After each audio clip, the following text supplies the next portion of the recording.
Kabanata 1406. Huminga ng malalim si Mandy at sinabi, Harvey, ligtas ka sa oras na ito. Dapat kang magpasalamat sa kay CEO Park. Si Stacy, na nakatayo sa gilid, ay lumapit kay Harvey na may malamig na sulyap. Basura, kung hindi ito para sa kay CEO Park na nakipag-ugnay kay Master Lee upang tulungan ka, natatakot ako na itinapon ka na sa ilog. Dinamay mo rin kami. Basura ka. Okay lang kung sinusubukan mong maging bayani, ngunit huwag mo kaming dalhin lahat. Sa palagay mo ba ay mahusay ka? Gaano kakatapang na sinampal ang young master na Iswell ng 3 beses sa harap ng napakaraming tao? Sinasabi ko sa iyo, dapat kang magpasalamat. Kung hindi ito para sa kabutihang loob ni CEO Park, natapos ka ng masama. Si Stacy, Ray, at ang iba pa ay nagsimulang payuhan si Harvey. Tiniklop ni Brock ang kanyang mga braso at nagayos ng isang malungkot na hitsura, na parang lahat ng naruroon ay magiging mga bangkay kung hindi ito para sa kanya. Si Brock, tinawagan ang isang tao upang matulungan sila.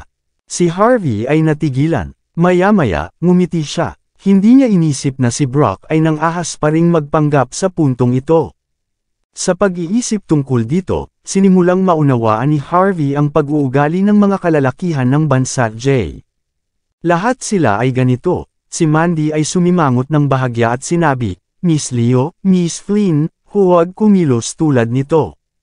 Iba ang mga pangyayari sa oras na ito. Gusto lang ng asawa ko na protektahan tayo. Kung hindi siya tumayo para sa atin sa kritikal na sandaling iyon, baka hindi na tayo makalabas ngayong gabi. Sinulyapan ni Harvey si Brock. Ikaw, tinulungan mo kami.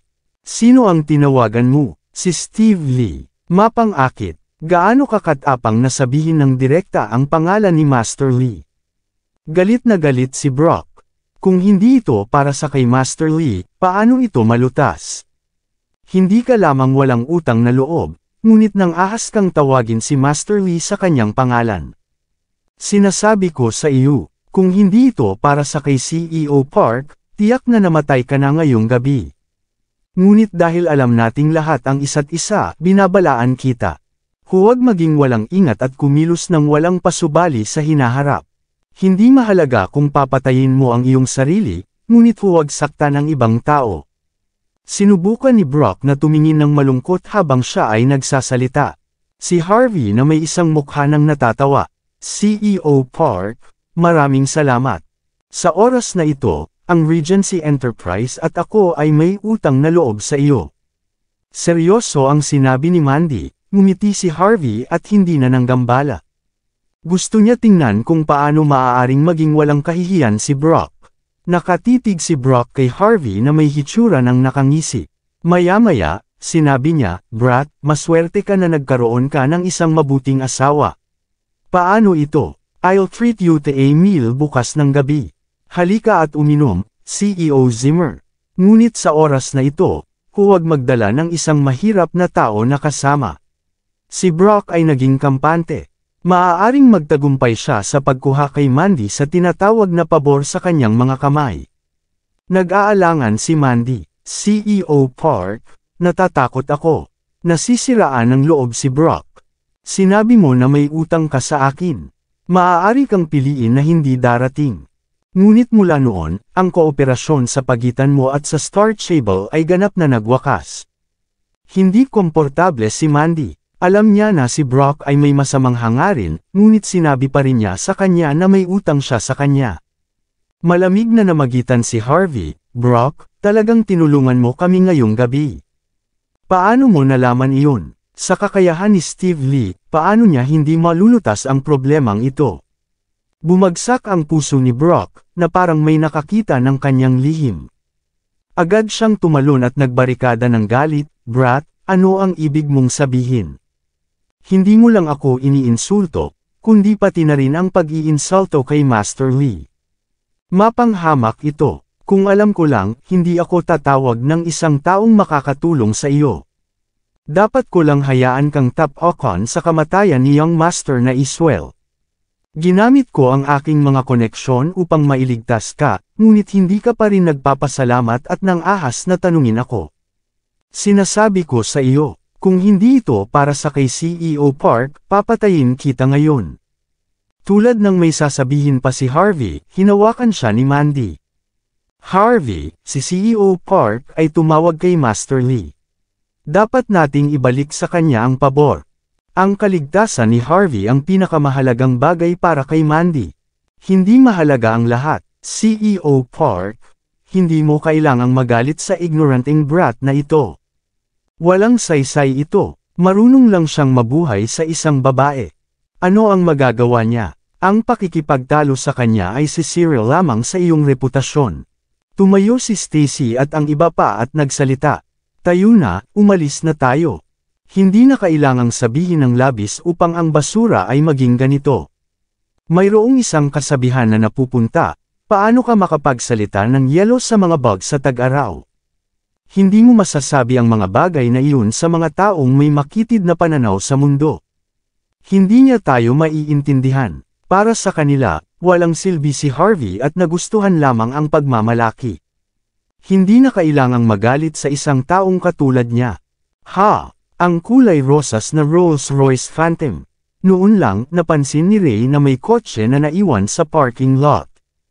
Tila, pinark ni Harvey ang kotse dito dati, mayroon pa ring ilang mga mamahaling kotse tulad ng Audi at Mercedes sa paradahan sa ngayon. Gayunpaman, ang mga tinatawag na mga mamahaling kotse ay hindi maihahambing sa isang gulong ng kotse ng Rolls-Royce. Isang Rolls-Royce Phantom, dapat itong presyo ng hindi bababa sa $100,000, tama. Higit pa doon, hindi bababa sa ilang milyon. Ito ay tiyak na pinakamahusay sa mga kotse. Lahat ng nasa bar ay wala na. Kaninong sasakyan ito? Ito ba ay kabilang sa young master na Iswell? Si Stacy, Ray, at ang iba pa ay nagsimulang pag-usapan ito.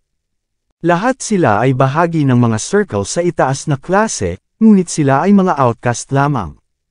Makakaya lang nila ang isang BMW o isang Mercedes-Benz. Maaari lamang silang tumingin sa mga naturang kotse, na karamihan sa mga gastos na halos $1,000,000. Medyo sumimangot si Brock, medyo pamilyar siya sa kotse na ito. Kahawig nito ang bago na binili ni Steve Lee, ngunit hindi pareho ang kulay. Hindi naisip ni Brock na marami rito. Sa halip, ngumiti siya at inanyayahan si Mandy, CEO Zimmer. Kamakailan lamang ay bumili ako ng isang bagong Mercedes-Benz S-Class. Ihahatid kita sa inyong bahay mamaya. Bumantong hininga siya. Siyempre, ang aking $100,000 na kotse ay hindi maihahambing sa Rolls-Royce na ito. Bagaman ang mga salitang ito ay nagpapagaling sa sarili, sila ay isang nagpapanggap lamang, tumanggo din si Stacy at ang iba pa. Mandy, komportable talaga na umupo sa bagong Mercedes-Benz S-Class. Nagsalita si Harvey, na walang malasakit ang kanyang tono. Hindi na kailangan. Maaari mong ihatid sina Stacy at ang natitira. May sasakyan kami. May kotse ka. Nasimangot si Brock at itinuro ang maliit na van sa sulok. Iyon. Tiningnan nila si Harvey na parang nakatingin sa tanga. Nang ahas siyang sabihin na mayroon siyang kotse noong nagmamaneho lamang siya ng isang minivan. Maaaring ang isang minivan ay maituturing na isang kotse. Basura, ngunit hindi na nagsasalita si Harvey. Sa halip, kinuha niya ang susi ng kotse ng Rolls-Royce at pinindot ang mga ito. Ang kulay rosas na Rolls-Royce Phantom headlight ay sumabog, at ang magagandang ilaw ay agad na lumikha ng isang landas sa harap ni Mandy. Darling, hindi mo pa natuklasan ang bagong tampok na ito, tama? Umalis na tayo. Gumawa si Harvey ng kilos ng ginoo at kinuha si Mandy, na medyo nasisilaw sa ngayon, sa upuan ng pasahero. Hindi nagtagal na wala ang Rolls-Royce Phantom, naiwan lamang ang mga taillights sa daan. Si Brock at ang iba pa ay mukhang matamlay, na parang tinamaan sila ng kidlat. Si Harvey ang may-ari ng Rolls-Royce. Paano ito magiging? Honey, mahal ba ang kotse na ito? Umupo si Mandy sa upuan ng pasahero na nagulat. Alam niya na humiling si Harvey ng kotse, ngunit hindi niya inaasahan na ito ay ang mahal. Hindi ko rin alam. Ang kotse na ito ay ibinigay sa atin pagkatapos ng lahat. Nagkibit balikat si Harvey. Siguro hindi ito angkop. Hindi ganito ang halaga ng ating Bentley. Sasamantalahin ba natin ang iba kung kukuha tayo ng Rolls-Royce? Nakaramdam ng kaunting kasalanan si Mandy, tumawa si Harvey. Nasa ilalim na ng iyong pangalan ang sasakyan, na nangangahulugang na ang kabilang partido ay talagang nais na mabayaran tayo para sa kotse na ito. Hindi natin kailangang pakialaman ito ng labis. Tama ka. Inisip ito ni Mandy at tumigil na sa pagkabahala, sobrang arrogant ni Steve Lee. Dapat siyang matuto ng kaunting aralin. Bumalik sila sa Gardens Residence, pareho silang handa na maligo at matulog. Gayunpaman, ang kalagayan sa pagitan nila ngayong gabi ay medyo kakaiba. Hindi inilagay ni Mandy ang kama ni Harvey sa silid ng pag-aaral. Sa halip, binuksan ang pintuan ng silid tulugan. Natuwa si Harvey. Maaari bang ang kanilang relasyon ay sa wakas ay gumawa ng isang malaking hakbang? Ding, ding. Sa sandaling iyon, isang tawag sa telepono ang nagpagulat sa kay Harvey sa kanyang pagkasabik. Si Harvey ay nakatitig sa silid tulugan bago tumungo sa balkonahe upang sagutin ang telepono. Nakita niya na ang pangalan ng tumatawag. Yvonne, ano ang bagay? CEO York, ang Star Table ay tumawag at sinabi na ang lahat ay hahawakan ayon sa iyong mga kinakailangan. Nakuha na nila ang lahat ng mga pag-aari ng mga Yateses ng Amerika. Kung maginhawa para sa iyo, halika at pumirma ng isang kontrata bukas ng umaga. Pagkatapos ay ililipat nila ang mga ari-arian. Nag-isip sandali si Harvey at sinabi, dapat kang maghanda ng maaga. Ang mga pag-aari na ito ay ililipat sa charity fund ng Sky Corporation. Oo, sinabi ni Yvonne. Pagkatapos, bukas. Pupunta ako doon. Si Yvonne ay tumitingin sa mga dokumento at sinabi ng mahina, dapat tayong magkita sa ibaba ng kagawaran ng pamamahala ng Star Table ng Southlight sa alas 7 ng umaga bukas. Kailangan mo ba kitang kunin? Sumulyap si Harvey sa direksyon ng silid tulugan at bamulong, hindi na. Hindi naman ito malayo, maglalakad na lang ako doon. Umiling si Harvey at tumungo sa kwarto. Sa silid tulugan, tiningnan ni Mandy si Harvey ng isang kahinahinalang hitsura. Kung narinig ko ng tama, ito ay si Kalihim Xavier na tumawag sa iyo ngayon. Ang mga sulok ng mata ni Harvey ay kumibot.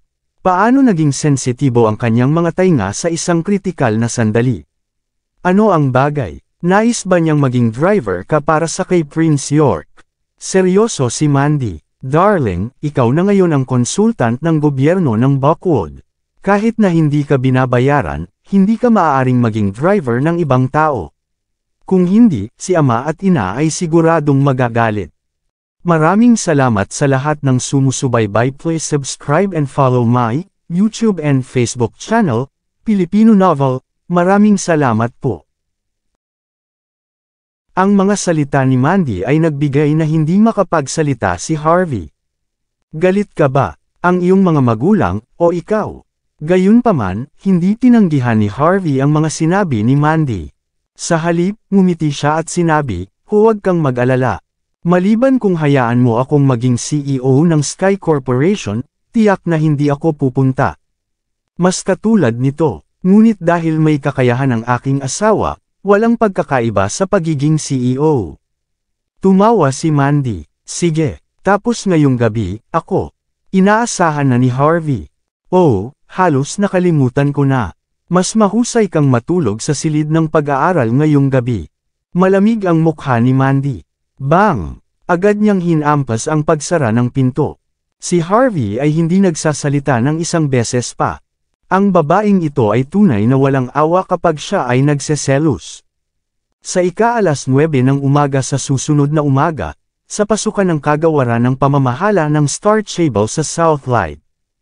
Mayaman ang Star Table. Ginawa nila ang isang independenteng maliit na gusali na may estilo ng kanluran na nilagyan ng isang hardin na matatagpuan sa isang distrito ng negosyo na may mataas na presyo sa kanilang tanggapan. Bagaman ang maliit na gusaling ito na estilo ng kanluran ay mukhang sinauna, ito ay mas espesyal kaysa sa nakapalibot na mga gusali na may mataas na gusali. Sinasabing ang lugar na ito ay orihinal na konsulado ng isang tiyak na bansa sa kanluran sa panahon ng digmaan, ngunit ito ay naging bakante ng ilang taon bago ito nahulog sa mga kamay ng Star Stable. Sa pasukan ng Star Stable, higit sa 20 mga senior executive mula sa kagawaran ng pamamahala ng Southlight ang nagtipon. 8% ng mga taong ito ay mula sa Country J, at may ilang mga lokal na may background ng pag-aaral sa ibang bansa sa Country J.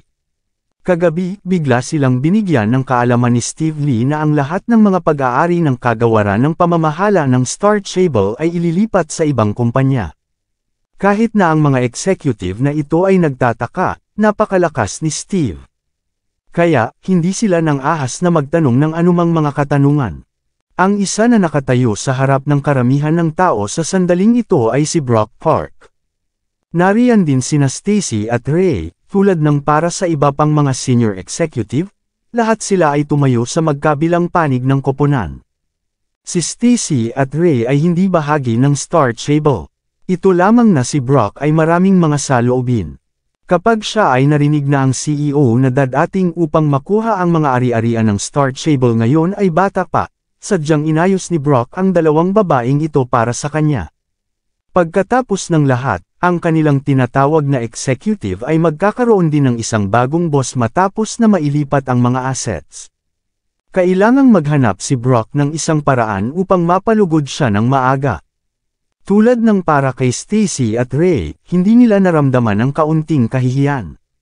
Sa halip, ipinagmamalaki nila ang kanilang sarili.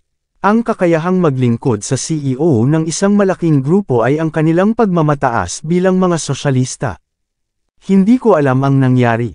Upang isipin na talagang ibibigay ni Master Lee ang lahat ng mga pag-aari ng kagawaran ng pamamahala sa Southlight sa iba.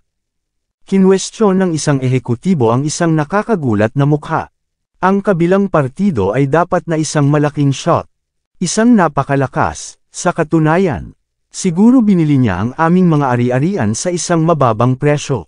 Inaasahan ko na maaaring siya ay isang malaking shot mula sa Walls Inc., Mordo, Golden Sands, o Hong Kong. Bukod sa mga lugar na ito, imposible na magkaroon ng isang mas batang henerasyon na may mas mataas na katayuan kaysa kay Master Lee. Ang isa pang ehekutibo ay nagsalita sa isang solemn na tono. Hindi ka ba nagsasalita ng walang katuturan?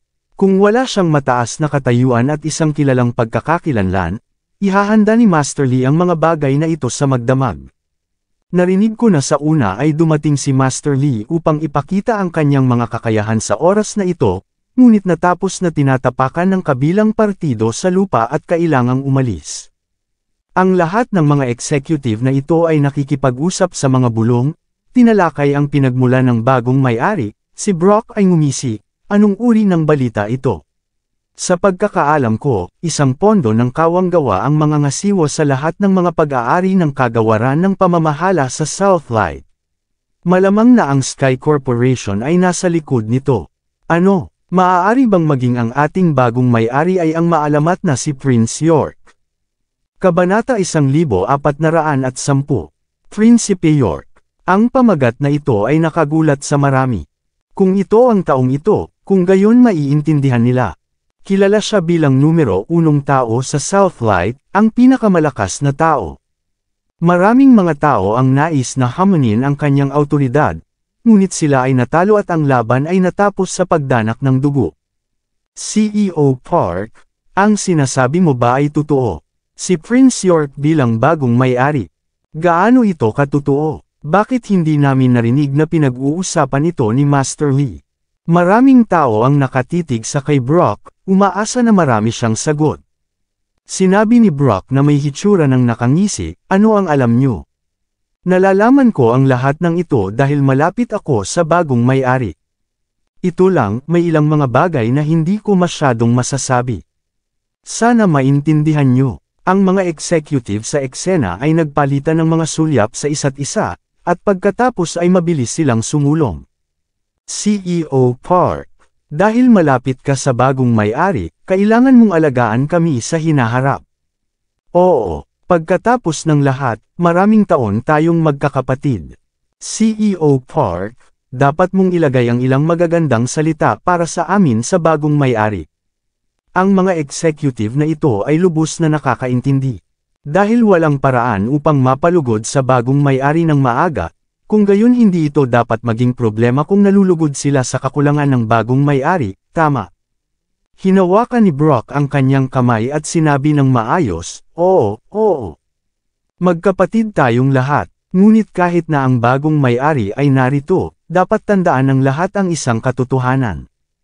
Ang isang bagong pinuno ay nagdadala ng mga bagong tauhan.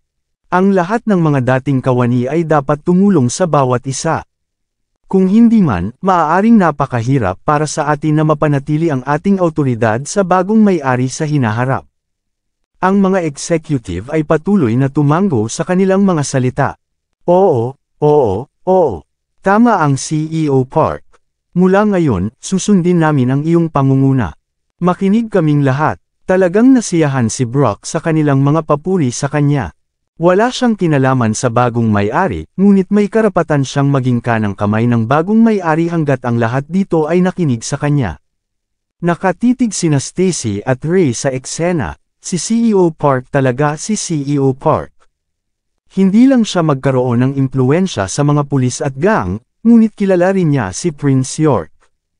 Kamangha-manghang. Nadama ni na Stacy at Ray na si Brock ay 10,000 beses na mas malakas kaysa sa kay Harvey kagabi. Natigilan sila sa Rolls-Royce kagabi. Matapos ang isang mabilis na pagsusuri, napagpasyahan nila na dapat na hiniram ni Harvey ang kotse o ninakaw ito.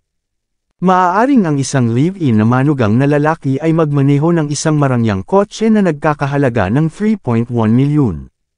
Hindi nila ito pinaniniwalaan. Well, 5 minuto na ito. Bakit hindi pa dumating ang bagong may-ari? Si Brock ay gumawa ng isang kaaya-ayang ekspresyon ng maaga.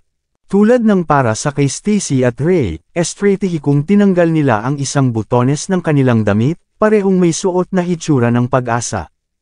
Kung maaari nilang maakit si Prince York, kung gayon magiging matagumpay sila. Sinulyapan ni Brock ang relo na Omega sa kanyang pulso at sumimangot. Hindi pa dumating si Master Lee. Alinman mayroong trapiko sa kalsada, o nais ng bagong may-ari na ipakita sa lahat na siya ang boss. Lahat, pakinggan. Maging magalang, at ipakita ang pamantayan ng bansa J. Sundan niyo ako at yumuko ng 70 degree.